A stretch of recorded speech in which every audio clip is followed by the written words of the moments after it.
Hello baby, எங்க இருக்க? அப்படியே கீழே குனிந்து பாரு. உன் ஹார்ட்ல தான் இருக்கேன். போனை வைடி. எப்ப பாரு சண்டை போட்டுக்கிட்டே இருக்கிற. உன்னை லவ் பண்ணதுக்கு சும்மாவே இருந்துடலாம். இந்த மாதிரி நீ யாரோ நான் யாரோ நம்ம போன் பண்ற வேலை வச்சுக்காத.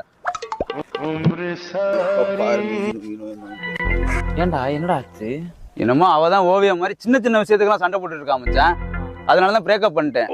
எனக்குன்னு தேன்மொழி களிமொழிலாம் கிடைக்காதா என்ன? ஏன்டா உங்கள மாதிரி ஆளெல்லாம் இருக்கிறதுனால தான் லவ்வுக்குள்ள மரியாதையே போயிடுச்சு.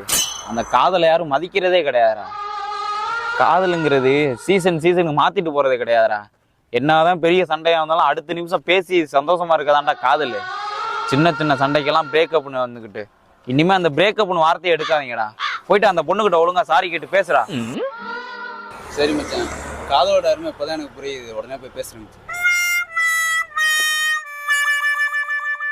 சொல்லுமா பேபி, நீ இப்படி சொல்லவும் என் எக்ஸ் ஞாபகம் வந்துருச்சு.